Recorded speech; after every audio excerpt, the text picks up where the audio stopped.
we become completely dumbfounded to envisage the unfathomable antiquity of that remote ancient era. Hi, welcome back my dear students to my channel Competitive English School. Today I will share a translation from PK de Sarkar. Translation number is 48. আজকে আমি তোমার সাথে পিকে দে সরকারের বইয়ের থেকে একটা translation share করব যেটার নাম্বার হচ্ছে 48 হিসাবে সেই বইতে দেওয়া আছে।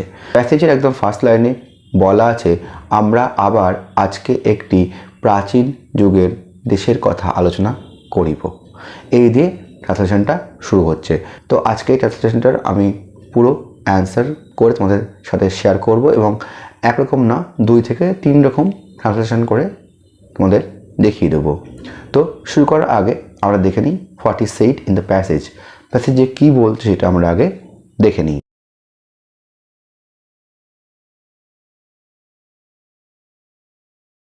আমরা আবার প্রাচীন যুগের আরেকটি দেশের কথা আলোচনা করিব। ইহার নাম ব্যাবিলনিয়া। ব্যাবিলনিয়ার ইতিহাস খ্রিস্টপূর্ব 7000 বছর হইতে আরম্ভ হয়। কত পুরাতন ইতিহাস একবার ভাবিয়া দেখো।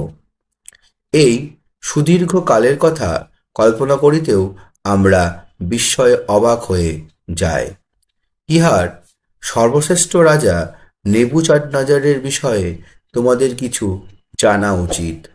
খ্রিস্টপূর্ব 650 সালে তিনি সিংহাসনে আরোহণ করেন। তাহার রাজধানী ছিল ব্যাবিলন। এই শহরটি টাইগ্রিস ও ইউফ্রেটিস নদীর সংযোগস্থলে অবস্থিত ছিল। প্রাচীন যুগের সমস্ত শহরের মধ্যে ইহার মতো বৃহৎ আর সমৃদ্ধশালী শহর আর ছিল না। এখানকার শূন্যোদ্যান ছিল সে যুগের একটি বিস্ময়। তোমরা দেখে নিয়েছি প্যাসেজে কী বলছে, তোমরা নিজের টাইম নাও, একটু প্র্যাকটিস করো, তারপর আমি তোমার সাথে পুরো সলিউশনটা শেয়ার করছি। তো আমি এবার সরাসরি চলে যাচ্ছি এর সলিউশনে। Solution and analysis. তো প্যাসেজের একদম ফার্স্ট সেন্টেন্সে বলছে, আমরা আবার প্রাচীন যুগের একটি দেশের কথা আলোচনা করিব। যেটা আমি লিখেছি, we shall have a controversy again on a country of ancient period. তাহলে কী লিখলাম? We shall have a controversy again, আমরা আবার একটা কন্ট্রোভার্সি করব বা আলোচনা করব অন এ কান্ট্রি, একটা দেশের উপর, অফ অ্যানশিয়েন্ট পিরিয়ড, প্রাচীন যুগের বা প্রাচীন সময়ের। তাহলে আমরা আবার প্রাচীন যুগের একটি দেশের কথা আলোচনা করিব। We shall have a controversy again on a country of ancient period. এটা আমি লিখেছি উইল হ্যাভ ইউজ করে হ্যাভ ভার্বে ফিউচার টেন্সে। এছাড়া তোমরা বলতে পারো we shall now discuss on another country of ancient period. তাহলে কি লিখলাম? উই শ্যাল নাও ডিসকাস, আমরা আবার আলোচনা করব, অন অ্যানাদার কান্ট্রি, অন্য একটি দেশের উপর, অফ অ্যানশিয়েন্ট পিরিয়ড, প্রাচীন কালের। তাহলে এই সেন্টেন্সটা আমি লিখলাম উই শ্যাল নাও ডিসকাস, আমি লিখেছি ফিউচার ইনডিফিনিট টেন্সে। ইহার নাম ব্যাবিলনিয়া, লিখেছি ইটস নেম ইজ ব্যাবিলনিয়া। তাহলে ইহার নাম ব্যাবিলনিয়া, ইটস নেম ইজ ব্যাবিলনিয়া। তাহলে এটা সিম্পল প্রেজেন্ট টেন্স। বা এছাড়া বলতে পারো ইট ইজ কল্ড ব্যাবিলনিয়া, এটাকে জানা যায় ব্যাবিলনিয়া নামে। It is called Babylonia, present ইনডিফিনিটের প্যাসিভ। নেক্সট সেন্টেন্স, ব্যাবিলনিয়ার ইতিহাস খ্রিস্টপূর্ব 7000 হইতে শুরু হয়। তো আমি লিখেছি the history of Babylonia dates back to 7000 BC। লিখলাম দ্য হিস্ট্রি অফ ব্যাবিলনিয়া, ব্যাবিলনিয়ার ইতিহাস, ডেটস ব্যাক প্রাচীনকাল থেকে শুরু হয়, ডেটস ব্যাক টু 7000 BC, 7000 খ্রিস্টপূর্ব আগে থেকে। তো আমি লিখলাম প্রেজেন্ট ইনডিফিনিট টেন্সে। এছাড়া তোমরা বলতে পারো the history of Babylonia commences on 7000 BC। ব্যাবিলনিয়ার ইতিহাস শুরু হয় খ্রিস্টপূর্ব 7000 বছর আগে। তাহলে the history of Babylonia commences মানে শুরু হয় ফ্রম 7000 BC, 7000 খ্রিস্টপূর্ব আগে। এটাও আমি লিখেছি প্রেজেন্ট ইনডিফিনিট টেন্সে। নেক্সট সেন্টেন্স, কত পুরাতন ইতিহাস একবার ভাবিয়া দেখো। Just imagine how primitive its history is. তাহলে একবার ভাবিয়া দেখো কত পুরাতন এর ইতিহাস। জাস্ট ইমাজিন, ভাবিয়া দেখো হাউ প্রিমিটিভ, কত পুরাতন, ইটস হিস্ট্রি ইজ, এর ইতিহাসটা। এই সেন্টেন্সটা আমি লিখেছি জাস্ট ইমাজিন, ভাবিয়া দেখো। তো এটা imperative sentence, present indefinite tense, এবং পরবর্তীতে how primitive its history is, how কতটাই পুরানো, ভাবিয়া দেখো। তাহলে কতটাই পুরানো এটা বোঝাতে গেলে হাউ আমাদের ইউজ করতে হবে। তাই how primitive its history is, এটা নর্মালি প্রেজেন্ট টেন্সেই লেখা হয়েছে। এছাড়া তোমরা বলতে পারো just think about its history which is as old as the hills. তাহলে আমি কী বললাম, just think about its history, শুধু ভাবো এর ইতিহাস সম্পর্কে। Which is as old as the hills, যেটা হচ্ছে এতটাই পুরনো হিলের মতো। As old as the hills এটা একটা ইডিয়াম যার অর্থ খুব প্রাচীন। তাহলে ভাবিয়ে দেখো just think about its history, এর ইতিহাসটা ভাবিয়ে দেখো। Which is as old as the hills, এটাও ইম্পারেটিভ সেন্টেন্সের লেখা হচ্ছে। জাস্ট থিঙ্ক এইভাবে প্রেজেন্ট টেন্সে, which is present tense, as old as the hills. Next sentence, এই সুদীর্ঘ কালের কথা কল্পনা করিতেও আমরা বিস্ময়ে অবাক হইয়া যাই।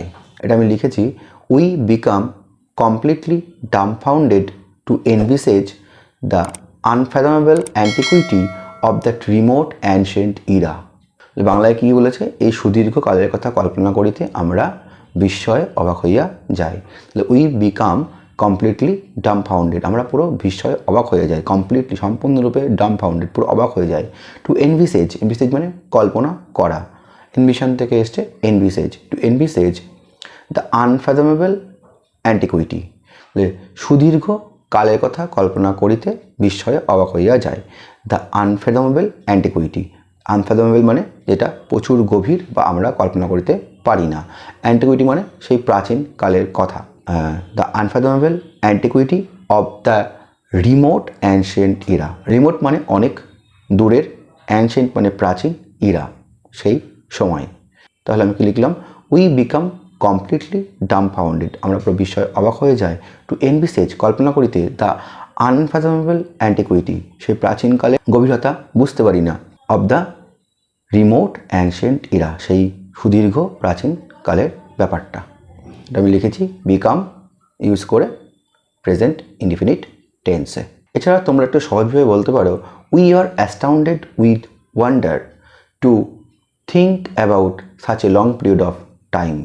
তাহলে আমরা বিস্ময়ে অবাক হইয়া যাই, তাহলে সেই সুদীর্ঘ কালের কথা কল্পনা করিতে আমরা বিস্ময়ে অবাক হইয়া যাই। তাহলে we are astounded with wonder, তাহলে আমরা বিস্ময়ে অবাক হইয়া যাই। অ্যাস্টাউন্ডেড মানে প্রচণ্ড পরিমাণে অবাক হইয়া যাওয়া, তাহলে we are astounded with wonder. To think, কল্পনা করিতে, of such a long period of time, সেই সুদীর্ঘ কালের কথা ভাবতে। তাহলে এটাও আমি লিখেছি প্রেজেন্ট ইনডিফিনিটের প্যাসিভে, we are astounded. Next sentence, ইহার সর্বশ্রেষ্ঠ রাজা নেবুচাডনেজার এর বিষয়ে তোমাদের কিছু জানা উচিত।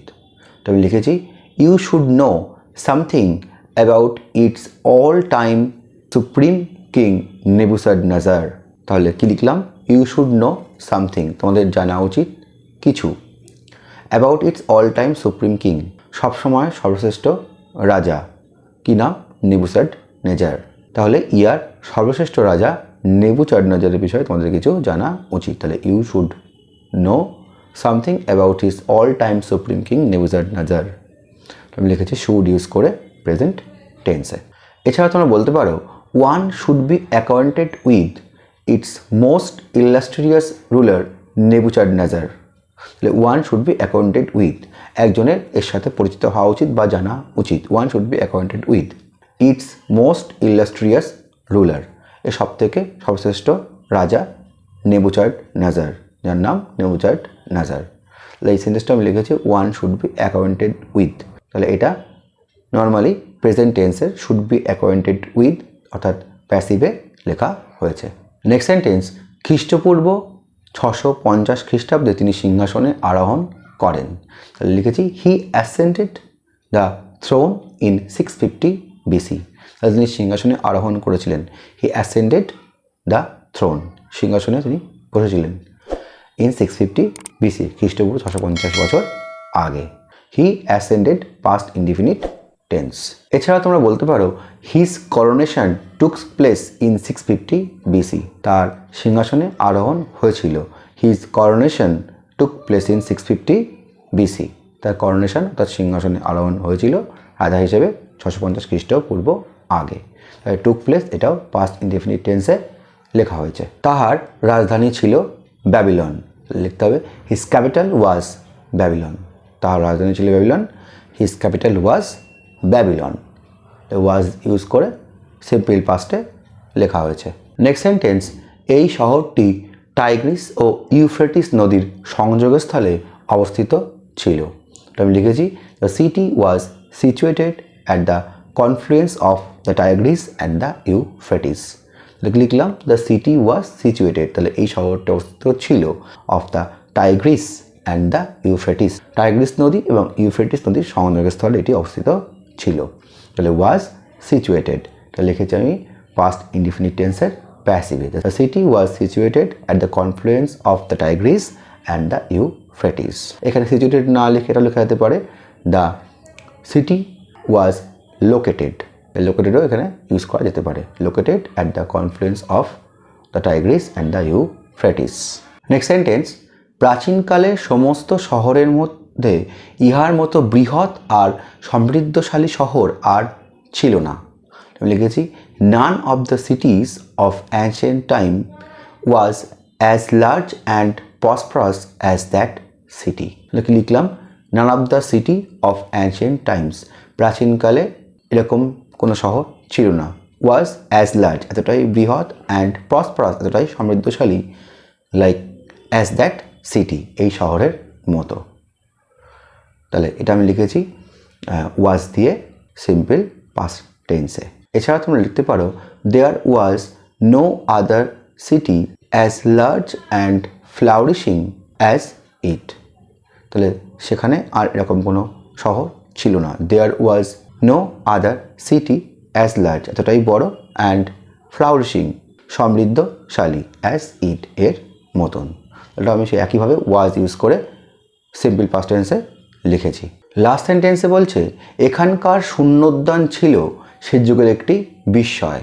তো এটা আমি লিখেছি the most wondrous matter of that age was the hanging garden দেয়ার।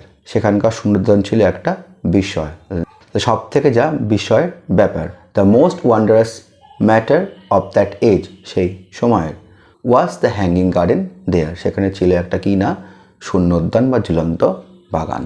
এই সেন্টেন্সটা আমি লিখেছি ওয়াজ ব্যবহার করে সিম্পল পাস্টে। এখানে দ্য মোস্ট ওয়ান্ডারাস ম্যাটার না লিখে তোমরা এমনই লিখতে পারো the most astonishing matter of that age. Most অ্যাস্টনিশিংও যা, মোস্ট ওয়ান্ডার্সও তাই, সব থেকে বিস্ময়কর ব্যাপার। সো মাই ডিয়ার স্টুডেন্টস, এই ছিল আমার আজকের video, translation number 48 from PK দে সরকার। তো তোমরা বুঝতেই পেরেছো যে ট্রান্সলেশনটা আমি দুরকম বা তিন রকমভাবে যত রকমভাবে হয় সেভাবে সলিউশন করে তোমাদের আজকে দেখালাম। তো তোমাদের ভিডিওটি ভালো লেগে থাকে তোমরা কিন্তু অবশ্যই লাইক করতে ভুলো না। আর এখনও পর্যন্ত যারা আমার চ্যানেল সাবস্ক্রাইব করুন, সাবস্ক্রাইব করুন, সাবস্ক্রাইবে ক্লিক করো এবং পাশে থাকা বেল আইকনটা ক্লিক করে দাও to get far notification from my channel. আর যারা ভিডিও দেখছো তাদের প্রতি আমার একটা রিকোয়েস্ট, তোমরা ভালো লাগলে কিন্তু ভিডিওটি অবশ্যই শেয়ার করতে ভুলো না। তো আজ এ পর্যন্তই। Thank you, thanks for watching, see you in the next video again.